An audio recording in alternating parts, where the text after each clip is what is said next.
For several years now, racial tension and the violence that too often results from it has been front of mind for many Americans, maybe more than at any time since the civil rights era. But the conversation hasn't been nearly as productive as we might wish. And here in New York City, schools Chancellor Carmen Farina charged teachers and parents with talking to kids about race and violence, calling it a moral obligation. Now, for parents, that dialogue can feel like an especially daunting duty, and many of them may not even know where to start. Well, our next guests are here to offer some guidance and some context. They are Brian Favors, the co-founder of Breaking the Cycle Consulting and the Nate Parker Foundation. Welcome to BK Live, sir. Good to be here. Thank you very much. We're also happy to welcome Colette Daiute, a professor of psychology at the Graduate Center of the City University of New York. Thanks for being here, Colette. And we're also happy to have Doris Chang, an associate professor of psychology at the New School for Social Research and the co-investigator at the Center for Excellence for Cultural Competence, the New York State Psychiatric Institute. Almost got through your great title, but we're happy that you're here. Thanks for joining us for this.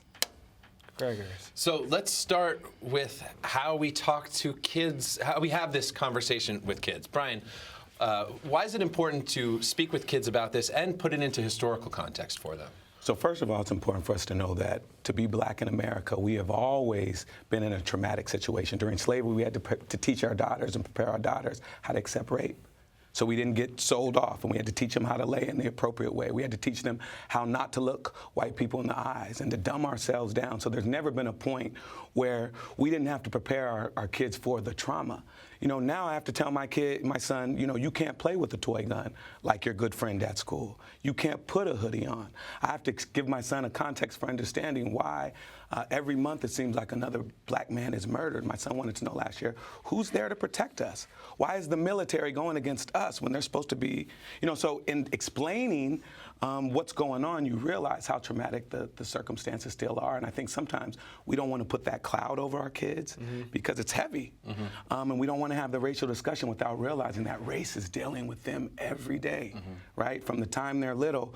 And I encourage people to look up the doll test, because by the time kids are 5 years old, Anderson Cooper did a great segment on it. They have already internalized that their skin, identical dolls, that their skin makes them less intelligent, more violent, right? And that white is superior. This is the legacy of America. This is what Thomas Jefferson, Abraham Lincoln, and all the founding forefathers laid out. It's been perpetuated through the media, through our education institutions. So to not have the racial conversation is to have them in a war without giving them a context for even beginning to break that cycle. So, Professor, for parents who are awake and conscious of those things, who happen not to be black or parenting black children, what's the conversation, what's the point of entry for them that they should be speaking to their kids about? Well, I do research. I'm a developmental psychologist, and I do research in schools in New York City and also internationally, where there have been racial conflicts, ethnic cleansing, wiping out of indigenous peoples. And one of the practices that we work with is to help children explore what's going on around them. So to help them look outward and to read stories, to understand what's happening in the news, but also to listen to them and to give them a variety of opportunities for them to talk, to bring up what's concerning to them, and to be listening and interacting, but also find what it is they're noticing and what is bothering them. So that's one of the approaches that we take. And for developmental psychologists, we look at what's appropriate for the younger children as well as all the way up through college. So the question is, again, like, if we clearly know what's at stake for young black and brown kids, but what talk, if any, do white kids get? And what is the point of entry for parents who want their kids to have some semblance of respect for the difference and seeing what's happening in the world around them? I think that white kids need to understand that that in addition to understanding that there's injustice in the world, and that people are incorrectly attributing certain qualities to other children on the basis of their skin color, that people are doing that and that it's wrong. And so I think one of the things about speaking to young children about it is they have a very strong sense of fairness, very strong sense of right and wrong, and that's an entry point for talking about important values that we want to instill in them. So we want to teach children to be compassionate, to care for one another. We want to instill a sense of justice and fairness. And so that's one way in which we can turn this into a really important learning opportunity for kids. And at the same time, for parents who are parenting non-Black and brown children, and that includes Chinese children. I'm a Chinese American. I'm parenting 2 biracial children. An important piece of our conversation is really around owning our own racial privilege and in acknowledging that even though as a Chinese American and Asian American, my community has experienced racism as well, but we also have particular privileges in that I know that my children are not going to be racially profiled by the police. I have that sense of security there, and I can talk to them about what that means for them, what kind of responsibility that gives them. Colette, from a psychological standpoint, how do we teach compassion to kids across all color spectrums? Yeah, I think what we focus on is everyday specifics, right? And that's why, the narratives of what's happened in school, what's happened on the street, what's happened in the news, if that comes into the context, and really being precise about what the different participants seem to be saying, what they are thinking. Put yourself in that context. Play the role of the different characters in the story, the different actual people in the story. So that's where the specificity of everyday events can bring these really important messages to life and to internal psychological reality for kids from all the different perspectives. But really, perspective taking seems to work really well. Well, speaking of that specificity, different talks and points of entry are different at appropriate ages. So if we go along the sort of spectrum, where do we go and at what time do you reveal stuff to kids, whether different age groups, it's appropriate for different ages. I mean, the reality is we have to have it from the jump because when kids are 4 and 5, that's when they're formulating their identities, right? My son is 9, and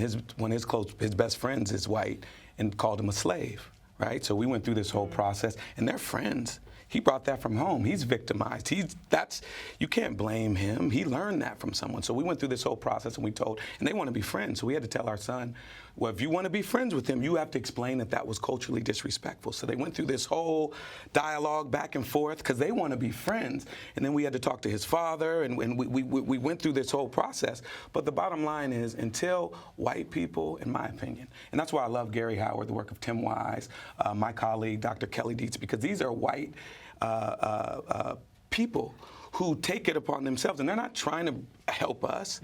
They believe that they've been victimized by a superiority complex. We're all victims of our past.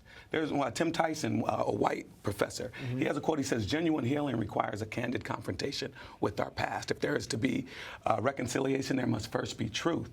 And until the white community sees racism as an issue that I don't think people should want. I think there's something wrong with having a superiority complex and having privileges that other people don't in a world that they say is about equality. So my best friend who is white, and he can have this conversation, but until it hits him as much as it hits me, and until he feels as saddened and sickened by it as I do, I don't know that we'll get there. I'm just wondering what that looks like in a 9-year-old context. Yeah. When if the kid says you're a slave, no matter where he heard that from, how do we as parents and you interject? We had to explain where Dash got that from. Okay. We had to explain what happened. My son had to know that we were African kings and queens that were stolen it's heavy stuff. Yeah. But my Jewish friends learn about the ovens when they're little. Right? One of the reasons the Jewish community is so powerful is because the Hebrew schools, they don't wait until they get 12 to talk about this stuff. Yeah. Carter G. Woodson, who was the father of Black History Month, the father said that if they don't have a cultural context by 8th grade, you will lose them. They're going to have to unlearn, because remember, by 4 and 5, they've already internalized their inferior. White kids take the doll test too. You can look that up, and they believe they're superior. So at what age, because we're talking developmentally, what age is the right point to intercede before a feeling of superiority or inferiority takes at the center of a person's consciousness? Every age, because I think, as Doris mentioned, the younger children tend to be more hooked into kind of universal what's fair, what's not fair. Right. And then what research has shown is that as we get older, we conform to cultural norms. So certainly if people are isolated from folks from other backgrounds, especially, they're not intimately involved in everyday life and sharing, they're going to go with the norms that are around them. So 8th grade is probably a little more of a touchstone even than the younger kids, because they're going to have learned cultural norms. Doris, would you like to add to that? Or, sorry. Yeah, well, I think we really are talking about as young as age 5, 4, 5. I took my 5-year-old to Black Lives Matter march 2 years ago, and there were certain things he couldn't understand about what was happening. He could see that people were upset. We could sort of talk generally about why people were upset, and the rights and the responsibilities we have to stand up for justice whenever we see a violation of justice. So again, focusing on universal principles is a way to talk about it with younger children. I think we have to start early, because they're absorbing these cultural messages on their own without parental involvement. And if we're not actively disrupting that socialization process, they are going to suck it up. So can we talk about what's at stake then for non-Black children? Because clearly the stakes are very stark for people who look like us. Yeah. But inform a person who might be a white parent or a parent of a kid who isn't a Black or brown or colored person about what damage is being done to their kids. Just because they're not maybe at immediate risk from the police, their children are still on the losing end if they don't have this talk early and clearly. Your children are going to live in a society that is lying, that says it's about equality and justice, but it's not. And a lot of people can run with that privilege. As a man, right, I have a male privilege. Now, I can choose to deal with sexism, and I think it hurts me not to. But at the same time, I can run with that privilege until I die. So I think you have to appeal. And one of the things I'm really thankful for, my son's friend wants to, they want to just be friends. Yeah. So I think this whole process, and I'm glad we've had the workshop through, me and his dad have talked through it, and we're going to be a part of parent workshops together because there's healing. And I think maybe they'll be able to figure it out, but we have to deal with it. And as a Black parent and as an educator of Black children, I have to prepare them. If history is our teacher, Black people have always been saying Black Lives Matter and trying to have this conversation. But sometimes you feel like you're trying to appeal morally to a people who don't really care. Yeah. So I'm wondering how we deal with this, not just with parents with their kids, but on a larger level. I mean, School Chancellor Farina said not just parents, but teachers have a moral obligation to discuss this. Doris, or anyone who wants to hop in, how should teachers best guide this conversation?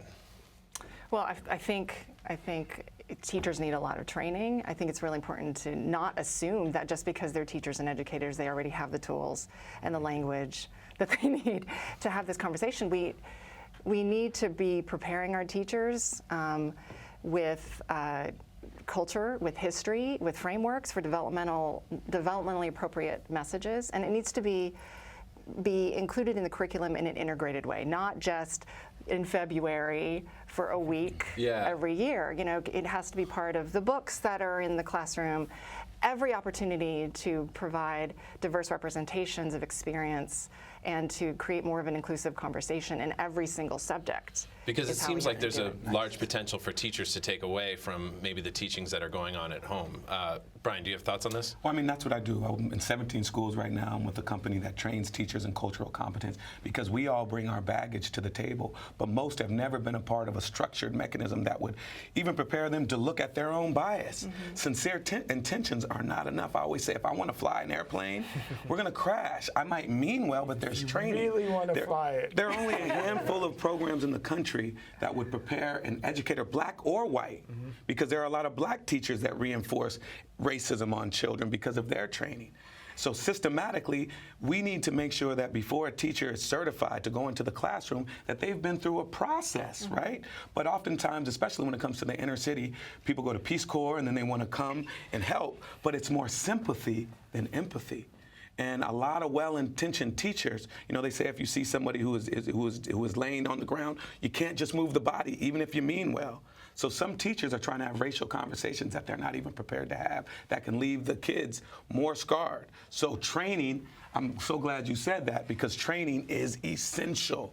So where do we go? Is there a standard? Like the most difficult thing that parents say universally is sort of the sex talk. But there are facts about sex that are widely acknowledged and out there. But this is all a matter of interpretation. Is there a touchstone that we could go to?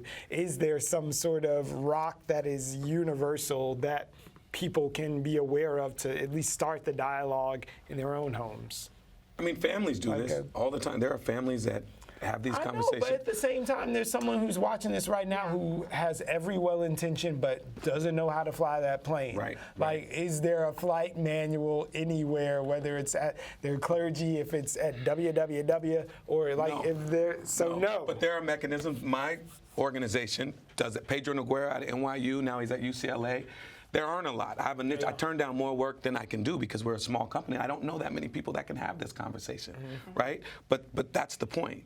There's a lot of research, but if you go to, listen, there's research from Harvard that says when in Harvard and Pitt, and you can YouTube it or Google it, when black children get a positive racial socialization, a context for understanding racism, they do better academically and socially. We see what happened in Arizona with Latino studies.